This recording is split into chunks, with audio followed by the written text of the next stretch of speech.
Hello friends and students, मेरा नाम है आकांक्षा। मैं आप सभी के सामने लेकर आई हूँ आज उत्तराखंड लोक सेवा आयोग की तरफ से निकली हुई वैकेंसी, जिसका नाम है सहायक अभियोजन अधिकारी, यानी कि असिस्टेंट प्रोसिक्यूशन ऑफिसर। इससे पहले मध्य प्रदेश में ऑलरेडी मध्य प्रदेश लोक सेवा आयोग की तरफ से एमपीएडीपीओ की वैकेंसीज आई हुई हैं। आई होप आप सबने अप्लाई कर दिया होगा, आप सबकी तैयारी बहुत अच्छी चल रही होगी। आज जिस वैकेंसी के बारे में हम लोग डिस्कस करेंगे उसका नाम है Uttarakhand assistant public prosecution officer 2021। ठीक है, ये आप स्क्रीन पर देख रहे हैं, हमारे पास पीडीएफ है जिसमें कि ये जो एडवर्टाइजमेंट है जो पब्लिश हुआ था, इसकी पब्लिकेशन की इसकी डेट क्या है, कब से आप अप्लाई कर सकते हैं, लास्ट डेट क्या है, किस तरीके से आप अप्लाई करेंगे। तो आज हम आपको इस वीडियो में सारी की सारी डिटेल देंगे, तो बने रहिए एंड तक। सबसे पहले है विज्ञापन प्रकाशन की तिथि, तो यह है 3 अगस्त को आपका नोटिफिकेशन जो है आ गया था। ऑनलाइन आवेदन पत्र भरने की अंतिम तिथि क्या है, तो यह है आपकी 23 अगस्त 2021 रात्रि 11:59 तक। ठीक है, मतलब कि आप 23 अगस्त की रात्रि 11 बजे तक अप्लाई कर सकते हैं। इसके बाद आपकी जो है आवेदन शुल्क जमा करने की तिथि है, तो उसको आप net banking, debit card, credit card के थ्रू कर सकते हैं। ठीक है, इसकी भी डेट आपकी सेम है 23 अगस्त। अब इसमें कुछ आपके पास महत्वपूर्ण निर्देश हैं। तो ये कुछ सीरीज हमारे पास है। 1 में बोला गया है कि किस तरीके से आप अप्लाई करेंगे, जिस सीरीज में आपको अप्लाई करना है, जिस रिजर्वेशन में आपको अप्लाई करना है, आप उसी में अपने आप को फिल कीजिएगा। इसके बाद आप लास्ट डेट को ध्यान में रखकर अप्लाई कीजिएगा। थर्ड पॉइंट बोलता है कि अभ्यर्थी ऑनलाइन आवेदन के पूर्व विज्ञापन में वर्णित समस्त निर्देशों का भली भांति, मतलब जो भी आप अप्लाई करने से पहले इस नोटिफिकेशन को बहुत अच्छे से पढ़ लीजिएगा।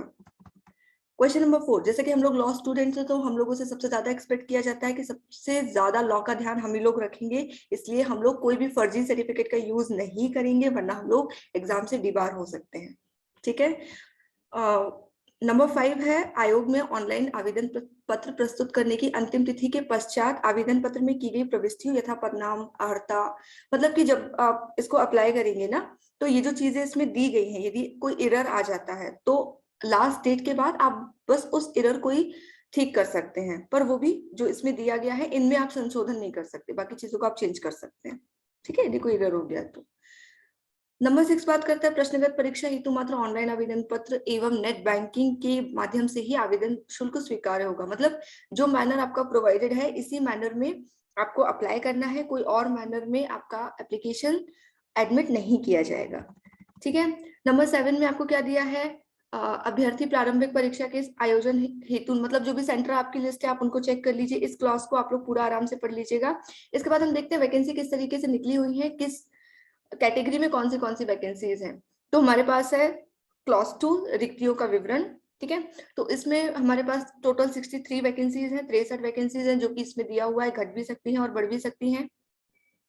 तो विभाग का नाम है आपका प्रोसिक्यूशन डिपार्टमेंट, जैसे कि हम सभी जानते हैं। जो वैकेंसी है उसका डेजिग्नेशन नेम है assistant prosecution officer. Total vacancies है आपकी 63, जिसमें जनरल के लिए 31 है। उत्तराखंड की जो अनुसूचित जातियां हैं, शेड्यूल ट्राइब्स, उनकी शेड्यूल कास्ट, उनके लिए 13 वैकेंसी है, 13। जो शेड्यूल ट्राइब्स हैं उनके लिए 1 वैकेंसी है। वहां के जो ओबीसीज हैं उनके लिए 12 वैकेंसी है, और जो ईडब्ल्यूएस कैटेगरी है उनके लिए 6 वैकेंसी है। ठीक है, इसके बाद ये 36 आरक्षण का विवरण दिया है कि किस तरीके से किनको क्या क्या रिजर्वेशन दिया जाएगा। ज्यादा डिले ना करते हुए हम लोग जल्दी जल्दी इसको जानने की कोशिश करते हैं। जो आपको पे स्केल मिलेगा इस जॉब का, इस वैकेंसी का, तो वो है आपका वेतनमान 44,900 से 1,42,400 रुपए तक। तो आप लोग देख सकते हैं कि ये गेजेस्टेड पोस्ट है, ग्रुप बी की, पेंशन युक्त है, मीन्स आपको पेंशन भी मिलेगी, लेवल 7 है इसका। तो बहुत अच्छी अपॉर्चुनिटी है ये आपके लिए। शैक्षिक अर्हता क्या चाहिए, एकेडमिक क्वालिफिकेशन क्या होनी चाहिए, तो आप किसी भी मान्यता प्राप्त विश्वविद्यालय से विधि स्नातक की उपाधि आपके पास होनी चाहिए। You must be law graduate. ठीक है, अधिमानी अर्हता मतलब प्रेफरेंशियल क्वालिफिकेशन क्या होगी, तो अन्य बातों के समान रहने पर ऐसे अभ्यर्थी को सीधी भर्ती के मामले में अधिमान दिया जाएगा। मतलब जो प्रेफरेंसेस है वो किनको दिए जाएंगे, यदि कोई लोग प्रादेशिक सेना में 2 वर्ष की न्यूनतम अवधि तक जिन्होंने सेवा की हो, या फिर एनसीसी का बी सर्टिफिकेट हो। ठीक है, एज आपकी क्या होनी चाहिए, तो एज हम देख लेते हैं, आपकी मिनिमम एज 21 होनी चाहिए और मैक्सिमम एज 42 होनी चाहिए। आयु गणना की निश्चयात्मक तिथि 1 जुलाई, मतलब 1 जुलाई 2021 तक आपकी एज 42 से कम होनी चाहिए और 21 से ऊपर होनी चाहिए। ठीक है, ओके।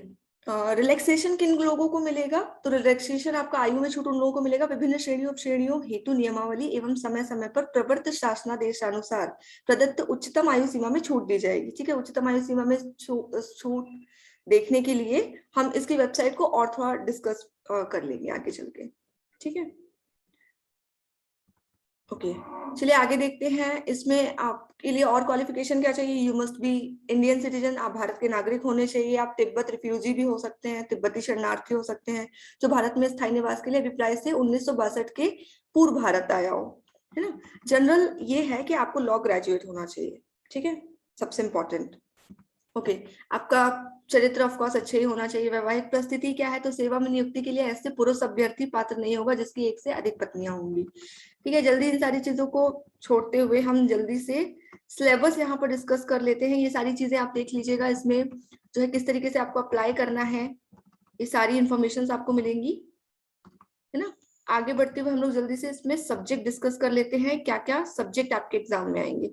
फीस देख लेते हैं, फीस आपकी क्या है। तो जो जनरल कैटेगरी के जो भी होंगे उत्तराखंड में, जो जनरल कैटेगरी के होंगे या फिर out of Uttarakhand, out of state जो लोग अप्लाई कर रहे होंगे, उनके लिए फीस है आपकी 176 रुपए 55 पैसे। उत्तराखंड की जो ईडब्ल्यूएस कैटेगरी है उनकी भी सेम फीस है। उत्तराखंड की जो ओबीसी कैटेगरीज है उनकी भी सेम फीस है।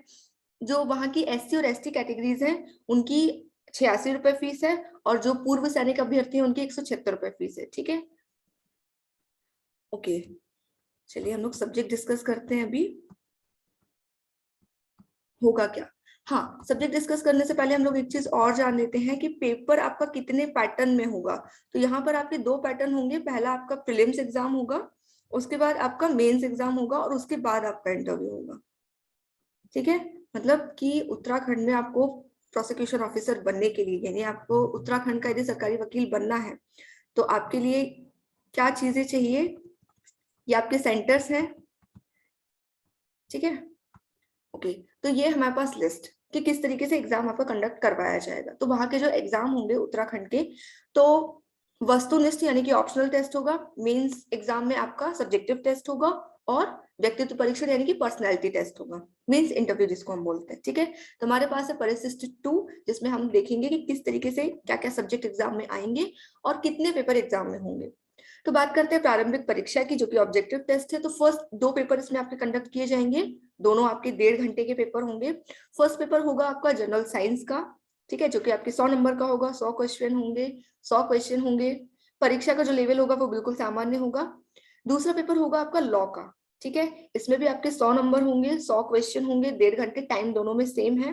टोटल आपका जो प्रीलिम्स का एग्जाम होगा वो आपके 200 नंबर का होगा।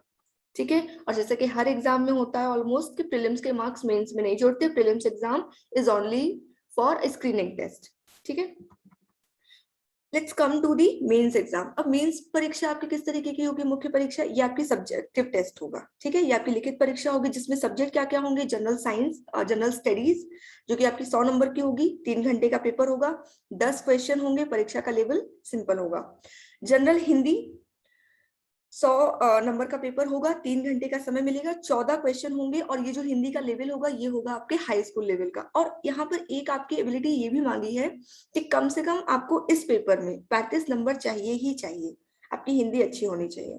ठीक है, थर्ड पेपर है आपका लॉ 1 यानी कि criminal law and procedure with police act. तो इसमें 100 नंबर का क्वेश्चन होगा, 3 घंटे का पेपर होगा, 10 क्वेश्चन होंगे, और जो आपका लेवल होगा वो होगा आपका लॉ ग्रेजुएट। सेकेंड पेपर होगा आपका एविडेंस एक्ट का। ठीक है, तो इसमें भी आपके 100 नंबर का पेपर होगा, 3 घंटे का समय होगा, 10 क्वेश्चन होंगे, और लॉ ग्रेजुएट इसका भी लेवल है। यानी कि आपका प्रीलिम्स एग्जाम जो है वो 2 घंटे का 200 नंबर का पेपर है, और आपका जो मेंस एग्जाम है वो 400 नंबर का पेपर है।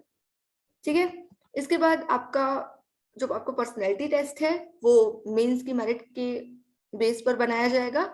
ठीक है, और जिसमें क्या है, इसमें 2 पॉइंट है। मुख्य परीक्षा में आयोग द्वारा निर्धारित न्यूनतम अंक प्राप्त करने वाले अभ्यर्थियों को ही मेरिट के आधार पर पर्सनैलिटी टेस्ट यानी इंटरव्यू के लिए इनवाइट किया जाएगा। ठीक है, मुख्य परीक्षा में प्रश्नों का उत्तर सामान्य हिंदी के प्रश्न पत्र को छोड़कर हिंदी अथवा इंग्लिश में, मतलब आप दो बिलिंगुअल है तो आप दोनों लैंग्वेजेस यूज कर सकते हैं, पर जो जनरल हिंदी उसको आपको हिंदी में अप्लाई करना पड़ेगा। पर्सनैलिटी टेस्ट क्या होगा? ये आपके 50 नंबर का पेपर है, इसमें कोई भी आपके मिनिमम मार्क्स नहीं है। ठीक है, यानी कि टोटल आपका जो जो मेरिट बनेगी फाइनल मेरिट, ठीक है, to be assistant prosecution officer, वो होगी आपकी 450 नंबर की, 450 मार्क्स। ठीक है, तो चलिए हम जानते हैं कि इसमें सब्जेक्ट क्या क्या इंक्लूड किए जाएंगे। तो जैसा कि फर्स्ट पेपर आपका जनरल स्टडीज का होगा, तो ऑब्जेक्टिव टेस्ट के लिए हम देखते हैं कि इसमें क्या क्या सब्जेक्ट इंक्लूड किए जाएंगे। So the paper on general knowledge will include the following topics. अब क्या क्या टॉपिक्स है? Besides day to day happening around India and the world. General knowledge में क्या चीजें इंक्लूड की जाएंगी, किन किन चीजों के अतिरिक्त, किन चीजों के अलावा? उन चीजों के अलावा जो कि इंडिया में अराउंड हो रही है, जैसे अभी ओलंपिक गेम्स चल रहे हैं, ठीक है, न्यू न्यू अपॉइंटमेंट्स हो रही हैं, इन सारी चीजों के अलावा इंडिया और वर्ल्ड में, यानी कि आपके इंडियन लेवल को भी आपको पढ़ना है और इंटरनेशनल लेवल को भी पढ़ना है। ठीक है, candidates are expected to have a general awareness about the following. Candidate से ये उम्मीद की जाती है कि उनको इन चीजों के बारे में जनरल नॉलेज होनी चाहिए। तो सब्जेक्ट क्या है आपके? General science, current events, national as well as international, history of India, Indian national movement and Indian polity, geography and Indian economy, art, culture and tradition of Uttarakhand. यानी कि ये स्पेसिफिकली दिया है उत्तराखंड, जहां पर स्पेसिफिकली उत्तराखंड दिया है वहां पे हमें इंडिया और नेशनल को उतना नहीं, इंडिया और इंटरनेशनल को उतना नहीं कवर करना है, सिर्फ उत्तराखंड पर मेजरली फोकस करना है। ठीक है, revenue police system and general administrative setup in Uttarakhand. इसके बाद forest, crops, tribes, mountain, rivers of Uttarakhand. यानी कि हमें माइनर पढ़ना है अदर चीजों के बारे में और मेजर पढ़ना है उत्तराखंड के बारे में। क्वेश्चंस ऑन जनरल साइंस, अब देखिए इसको और ज्यादा एलैबोरेट किया है कि किस तरीके के क्वेश्चंस आएंगे। So it will cover elementary knowledge and understanding of science including matters of everyday observation and experiences, basic law of science, questions pertaining to environmental factor, natural resources, food crops, biosphere, human disease, flora and fauna. ठीक है, national parks and wild life of Uttarakhand will also be included. इसमें क्या क्या cover किया जाएगा? Elementary knowledge, ठीक है, and understanding of science. Science के बारे में आपकी एलिमेंट्री जनरल नॉलेज होनी चाहिए और उसकी समझ होनी चाहिए। किन मैटर्स को इंक्लूड कर रहा है ये? एवरीडे ऑब्जर्वेशन, हर दिन जो नए ऑब्जर्वेशन आ रहे हैं, जो नए एक्सपीरियंसेस आ रहे हैं कि कहाँ पर कौन सा परीक्षण हुआ, कहाँ पर कौन सा परीक्षण सफल हुआ। ठीक है, basic laws of science, science के बेसिक लॉ लाइक न्यूटन के लॉज हम लोग पढ़ते हैं, है ना। Question pertaining to environmental factor, environment में कौन से फैक्टर्स जनरल हैं, नेचुरल रिसोर्सेज, प्राकृतिक संसाधन, फूड क्रॉप्स, फसलें वगैरह, बायोस्फीयर, ह्यूमन डिसीज, जो भी डिसीजेस वगैरह हो रही है, फ्लोरा और फौना के बारे में पता पढ़ना है, national parks and wild life of Uttarakhand. यहाँ पर उत्तराखंड को स्पेशली इंक्लूड किया गया है, ठीक है, कि उत्तराखंड में जो भी नेशनल पार्क्स और वाइल्ड लाइफ है वहां की, उन सबको भी इंक्लूड किया जाएगा। करंट इवेंट क्या इंक्लूड करेंगे इसमें? Day to day happening in India and around the world. India में और वर्ल्ड में जो भी चीजें हो रही है, लाइक अभी मैंने बताया कि ओलंपिक्स हो रहे हैं, ठीक है, which will also include significant event including sport, जिसमें sports भी included है of course। history of India में आपको क्या पढ़ना है? emphasis should be on broad understanding of social, economic and political aspect। जो सबसे ज्यादा चीजें आपको पढ़नी है या सबसे ज्यादा चीजें आपको समझनी है वो क्या होंगी? आपकी सामाजिक, आर्थिक और राजनीतिक परिप्रेक्ष्य, किस चीज का? भारत का। ठीक है, इंडियन नेशनल मूवमेंट्स आपको पढ़ने हैं। The candidate should be aware of the freedom movement, growth of nationalism and attainment of independence. स्वतंत्र भारत में या स्वतंत्रता को की प्राप्ति में नेशनलिज्म की क्या ग्रोथ हुई है, ठीक है, फ्रीडम मूवमेंट के बारे में जो भी अवेयरनेस है, वो सारी चीजें जनरलाइजेशन आपको पता होना चाहिए। इंडियन पॉलिटी में आपको क्या पढ़ना है? पोस्ट इंडिपेंडेंस, यानी कि इंडिपेंडेंस से पहले हमारा भारत कैसा था, इसकी पॉलिटी कैसी थी, वो नहीं पढ़नी है, हमें सिर्फ पढ़ना है आफ्टर इंडिपेंडेंस। ठीक है, question will test knowledge of country's political system including panchayati raj and community development. यानी कि यहाँ पर सबसे ज्यादा क्वेश्चन आपके कहाँ से आने की संभावना है? पंचायती राज वाले टॉपिक से और कम्युनिटी डेवलपमेंट से। ठीक है, ज्योग्राफी एंड इंडियन इकोनॉमी, इसमें क्या कवर करना है? तो only general understanding of this subject will be expected. Geography Indian economy की आपको सिर्फ जनरल नॉलेज होनी चाहिए, आपको आरबीआई का गवर्नर नहीं बनना है। ठीक है, cultural and traditions of Uttarakhand, Uttarakhand के बारे में वहां की जो भी परंपराएं हैं, जो भी वहां की संस्कृति है, उसको हमें मेनली इंक्लूड करना है। The candidate should be aware of the culture and tradition specially of tribes of Uttarakhand, वहां की ट्राइब्स किस चीज को फॉलो करती है। ठीक है, moving further we have new topic as revenue police and special administrative system of Uttarakhand.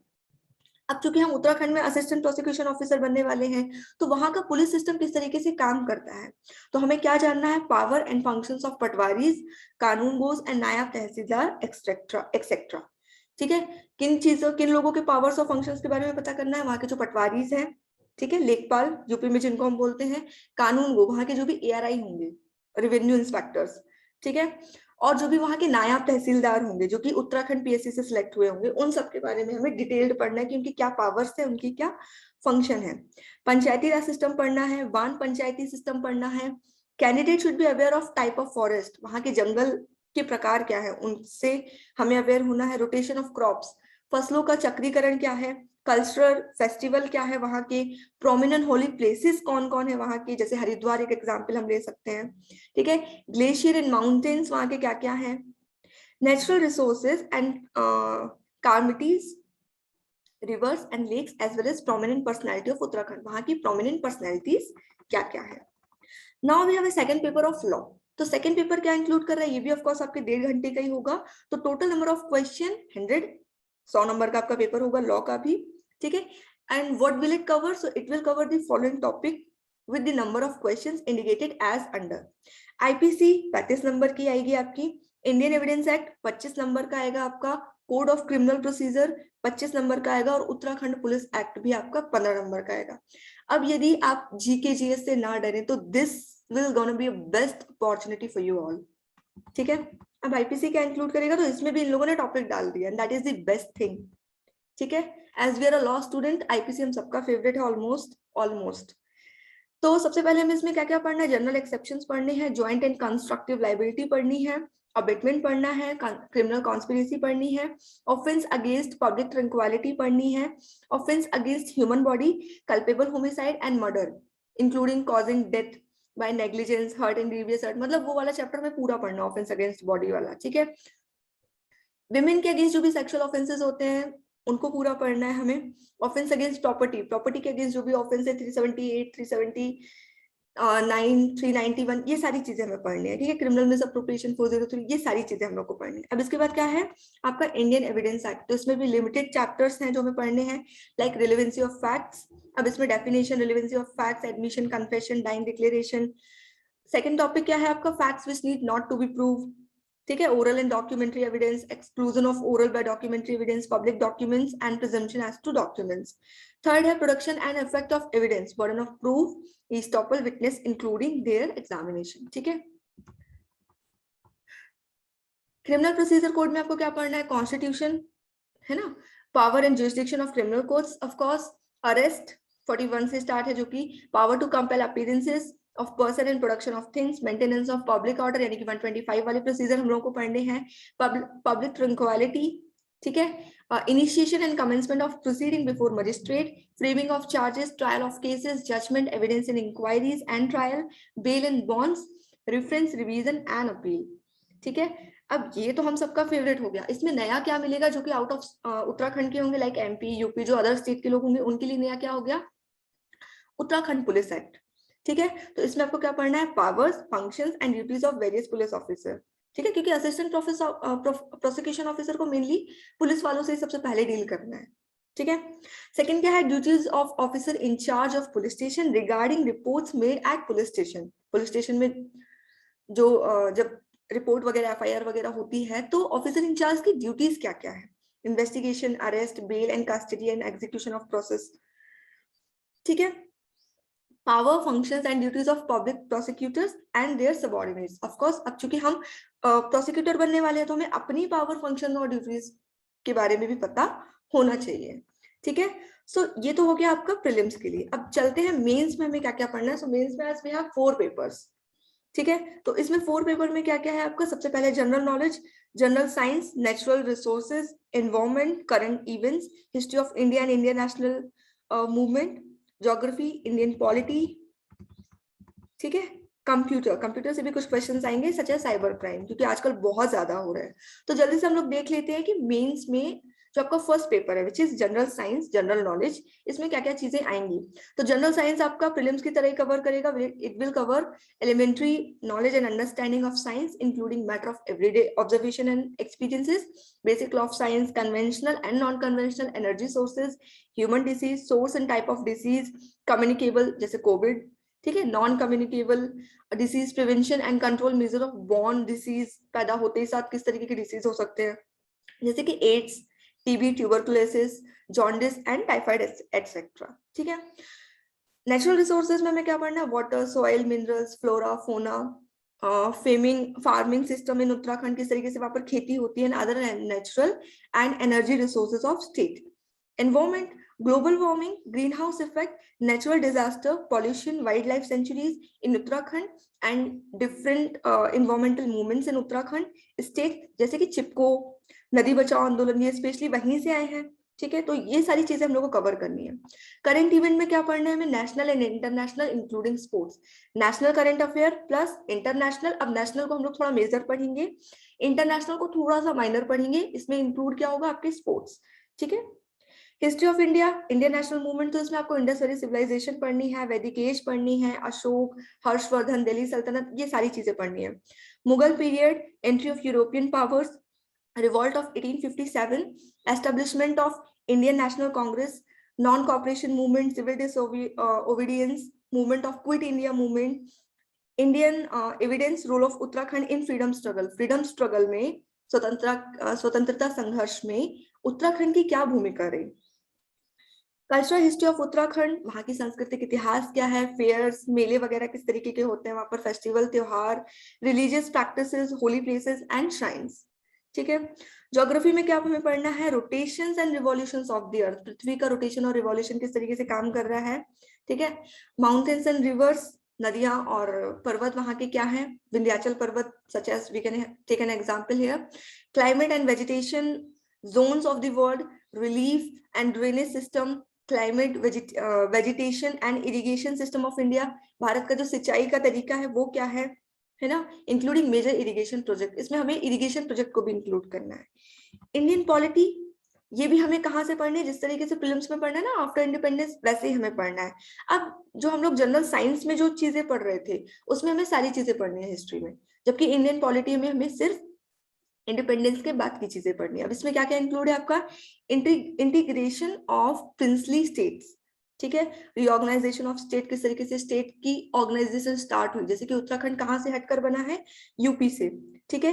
Regional aspiration and forming of new state, किस तरीके से रीजनल एस्पिरेशंस हैं, नए स्टेट का फॉर्मेशन किस तरीके से हो रहा है, and with special reference to Uttarakhand. इसमें हमें स्पेशल किसके संदर्भ में पढ़ना है? उत्तराखंड के संदर्भ में। ठीक है। Okay, framing of Constitution of India, aims and objective, democracy, socialism, secular, national integration. Conclusively इन लोगों ने क्या ले लिया? Conclusively प्रियम्बल उठा दिया, ले लिया यहाँ पर। ठीक है कि हमें कॉन्स्टिट्यूशन की फ्रेमिंग पढ़नी है, उसके एम्स एंड ऑब्जेक्टिव पढ़ने हैं, पूरा कॉन्स्टिट्यूशन फिर भी नहीं पढ़ना है। ठीक है। मेन फीचर ऑफ कॉन्स्टिट्यूशन जैसे organs of government and there functioning, government at the centre, state and local level, including tribal, panchayat, Patwari system and one panchayat. ठीक है। सेंटर स्टेट रिलेशनशिप्स पढ़नी है हमें, 245 से स्टार्ट है, article 245 fundamental right which is start from 14 to 32 almost, fundamental duties 51, directive principle of state policy and all. ठीक है। 36 से 51 ये सारी चीजें हम लोग को पढ़नी है। Functioning of Indian democracy, Indian adult franchises, ठीक है, public opinion, election, political parties and pressure groups with reference to, मतलब ये सारी चीजें कहाँ से पढ़नी है? With special reference to Uttarakhand. Uttarakhand को हमें मेजरली यहाँ पर कवर करना है। ठीक है।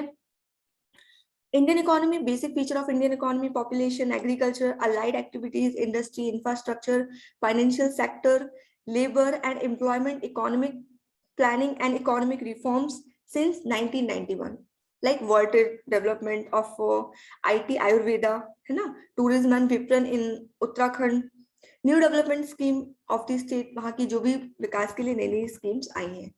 थोड़ा सा हम लोग को कवर करना है computer, like basic knowledge of computer and it's applications and cyber crime. ठीक है। अब इसके बाद हमारे पास जो सेकंड पेपर है वो है आपका हिंदी, जिसके 15 क्वेश्चन आएंगे। ठीक है। 100 नंबर का आपका पेपर होगा। ओके, तो आपका ऐसे वगैरह आएगा। इसमें चीजें क्या क्या आएंगी आपके, ये मार्क्स हैं आपके, आप देख लीजिएगा। गद्यांश का भावार्थ, मतलब जो हम लोग बचपन में करते थे, रेखांकित वाक्य, बंधों का आशय, गद्यांश का सटीक शीर्षक, संक्षेपण मीन्स प्रिसाइज, जिसको हम बोल सकते हैं ब्रीफिंग करना, शॉर्ट करना किसी चीज को, है ना। टिप्पण, प्रारूपण, टिप्पणी, कमेंट, पर्यायवाची आ सकते हैं, सिनोनिम एंटोनिम जिसको हम बोलते हैं, समुच्चरित भिन्नार्थक शब्द, विराम चिन्हों की शुद्धि। कुछ एक सेंटेंस दे दिया जिसमें जो साइंस है उनको उल्टा सीधा लगा दे तो आपको उनको करेक्ट करना है। ट्रांसलेशन आ सकता है from Hindi to English and English to Hindi. शब्द समूहों के लिए एक शब्द, वन वर्ड जिसको हम बोलते हैं, ठीक है, जैसे जो भगवान की पूजा नहीं करता वो इज, ठीक है, नास्तिक उसको हम बोलते हैं। उपसर्ग और प्रत्यय अंग्रेजी की विधिक परिभाषिक शब्दावली का हिंदी रूपांतरण, मतलब कोई भी एक इंग्लिश की लॉ वोकैबुलरी दे दी, जैसे सेटिस्फैक्शन, ठीक है, कहते हैं ना व्हेन जज इज सेटिस्फाइड, तो जब जज को समाधान हो जाता है, तो यहाँ पर सेटिस्फाइड का मतलब संतुष्टि नहीं, समाधान है। इस तरीके से वो कोई क्वेश्चन पुट अप कर सकते हैं, ठीक है। अशुद्ध शब्दों को शुद्ध करना, अशुद्ध वाक्यों को शुद्ध करना, कुछ मिसपेल्ड वर्ड दे सकते हैं, मिसपेल्ड सेंटेंस दे सकते हैं, मुहावरे, फ्रेजेस और प्रोवर्ब दे सकते हैं, ठीक है। उनको आपको मतलब जिस तरीके से हम 10th क्लास में देते थे ना, सेम वही पूरा पेपर आएगा। कार्यालय पत्र लेखन, आपको लेटर लिखना आना चाहिए, शासनादेश, कार्यालय आदेश, परिपत्र, अनुस्मरण, ये सारी चीजें आपको आनी चाहिए। ईमेल वगैरह भी आपको आना चाहिए। कंप्यूटर का कार्यालय प्रयोग, क्योंकि हम लोग टेक्निकल जनरेशन में है, इस जनरेशन से हम लोग बिलोंग करते हैं, तो we should know, we must know, है ना। ओके, थर्ड पेपर है हमारा लॉ 1, लॉ पेपर फर्स्ट, जिसमें आपका क्या इंक्लूड है, criminal law and procedure with police act. तो ये आपका 100 नंबर का पेपर है, टोटल 3 घंटे का आपको टाइम मिलेगा। ये एबीसी 3 भागों में आपका बटा रहेगा, 10 क्वेश्चन रहेंगे पूरे सेट में। इसको पढ़ लेते हैं। The syllabus of this paper shall be divided in 3 parts, जैसे part A, B and C as demarcated below. 10 questions in all shall be set, out of which the first question consisting of 5 sub questions to be selected from the entire syllabus and requiring short answer, ठीक है, shall be compulsorily each such short answer type question shall carry 4 marks and will be answered in about 100 words, ठीक है। तीसरा point क्या बात करता है, of the remaining 9 question 3 questions from each part shall be set, ठीक है। The candidate shall be required to attempt at least 1 question from each, मतलब शुरू में आप जो आपका ए पार्ट रहेगा उसमें आपको कोई ऑप्शन नहीं है, सारे करने हैं, है ना। बी में उसके बाद क्या होगा, जो कुछ क्वेश्चंस रहेंगे उनमें आपको ऑप्शन मिल जाएगा कि आपको कुछ कुछ करने हैं लॉन्ग क्वेश्चंस में, ठीक है। बचपन में हम करते थे ना अति लघु, लघु, दीर्घ, ये कुछ उसी तरीके से आपका पेपर फ्रेम होगा। फोर्थ है all question shall carry equal marks, 20 marks in all 5 questions are to be attempted, ठीक है। चलिए देखते हैं। पार्ट ए है आपका इंडियन पिनल कोड, यानी कि क्वेश्चन कहां से आएंगे आपके, general exceptions, joint and constructive liability, abetment, जो कि ऊपर हमने टॉपिक डिस्कस किया था। पार्ट बी आपका रहेगा क्रिमिनल प्रोसीजर 1973, ठीक है। ऑफ कोर्स इसमें जो आपका सिलेबस ऊपर दिया था वहां से क्वेश्चन आएंगे, ठीक है। पार्ट सी रहेगा आपका उत्तराखंड पुलिस एक्ट, ठीक है। पावर एंड ड्यूटीज जो कि ऊपर भी हमने डिस्कस किया था, ये सारी चीजें आपकी आएंगी, यानी कि आपका जो पेपर होगा ये 3 भागों में बटा रहेगा। लॉ पेपर फर्स्ट, पहले पार्ट में सिर्फ आईपीसी से क्वेश्चंस आएंगे, दूसरे पार्ट में सीआरपीसी से क्वेश्चन आएंगे, और तीसरे पार्ट में आपके पुलिस एक्ट से क्वेश्चन आएंगे, ठीक है। अब ये जो आपका सिलेबस रहेगा ये सब में एबीसी में डिवाइड रहेगा, बस आपका जो पहला क्वेश्चन रहेगा वो 5 क्वेश्चन को कवर 5 सब क्वेश्चंस को कवर करेगा पूरे सिलेबस में से, यानी कि आपके पार्ट ए बी सी में से, ठीक है। हर क्वेश्चन आपका 4 नंबर कैरी करेगा, ठीक है। होप यहाँ तक क्लियर है। इसके बाद हम आते हैं लॉ पेपर सेकंड पे, यानी कि पेपर 4 इन ऑल। तो ये आपका 100 नंबर का रहेगा, 3 घंटे का आपके पास टाइम रहेगा। So the syllabus of this paper shall be divided in 3 parts, ये पेपर भी आपका 3 पार्ट्स में डिवाइड रहेगा, A B and C as demarcated below.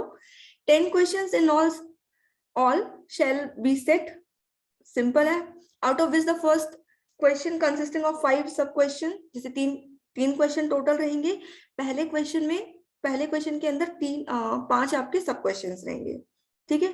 Short answer type question shall carry 4 marks, जो आपके शॉर्ट क्वेश्चन रहेंगे वो 4-4 नंबर के होंगे, ठीक है। Third of the remaining 9 question 3 question from each shell be set, अब जो 9 क्वेश्चन रहेंगे उसमें से 3 सेट होंगे, ठीक है, मतलब वो कंपलसरी रहेंगे। The candidate shall be required to attempt at least 1 question. अब इसमें जो आपके 3 क्वेश्चन रहेंगे ना, उसमें से आपको क्या करना पड़ेगा, ऑप्शन रहेगा आपके पास। All question shall carry equal marks, जैसे 20 each in all 5 questions are to be attempted. जब आप पूरे 5 क्वेश्चन अटेम्प्ट करोगे ना, तब आपको 20 नंबर मिलेंगे, ठीक है। अब आएगा क्या, क्योंकि सेकंड पेपर आपका उसका है ना, सेकंड पेपर आपका एविडेंस का है, तो इसमें आपके पार्ट एबीसी यानी कि रिलेवेंसी ऑफ फैक्ट्स, यहाँ से क्वेश्चन आएंगे। Part B facts which need not to be prove, part C production and effect of evidence. ठीक है, इसके बाद जो आपका ये मेंस एग्जाम हो गया, इसके बाद आपका जो नेक्स्ट एग्जाम होगा वो होगा आपका पर्सनैलिटी टेस्ट। ठीक है, जिसमें कोई भी मिनिमम मार्क्स नहीं है, आप आराम से अपने आप को प्रेजेंट कीजिए, अपना आराम से पर्सनैलिटी टेस्ट दीजिए, यू विल गेट सिलेक्टेड। सो ये उन लोगों के लिए है जो लोग उत्तराखंड से बिलोंग करते हैं, अपने कास्ट सर्टिफिकेट बनवाने के लिए। सो ये है हमारे पास पूरा सिलेबस, ये पीडीएफ है, इसको टेलीग्राम चैनल पे अपलोड कर दिया गया है, आप प्लीज वहां पर जाकर देख सकते हैं किन लोगों के लिए। ये उन लोगों के लिए है certificate regarding physical intimidation in exam to write, जिनको कोई सब्सक्राइबर चाहिए, ठीक है, who are not able to write their own exam। ये है letter of Uttarakhand for using own scribe, यदि आपको स्क्राइब चाहिए तो ये उनकी तरफ से लेटर आएगा। ठीक है, ओके, सो ये है आपका पूरा सिलेबस। जो रिजर्वेशन है आपका वो मेंस एग्जाम के लिए इस तरीके से दिया जाएगा, कितने मार्क्स आपको कम से कम चाहिए। तो यदि आप जनरल कैटेगरी के हैं तो आपको कम से कम 40% चाहिए। ठीक है, ओके, है ना, और इंटरव्यू का मिला के आपको 45% चाहिए। ओबीसी है तो 35 और 40, SC ST है तो 30 एंड 35, और यदि आप EWS की कैटेगरी में आते हैं तो 35 एंड 40। ठीक है, तो ये आपकी मार्क्स कैटेगराइजेशन है। होप आपको ये वीडियो पसंद आई होगी, आप तो बहुत एक्साइटेड हो रहे होंगे उत्तराखंड में अप्लाई करने के लिए। Wish you all the very best for your upcoming examinations. So if you like this channel, please do like, share, comment. Your suggestions will be most welcome. This is it for the day. Stay home, stay safe, take care. Bye bye.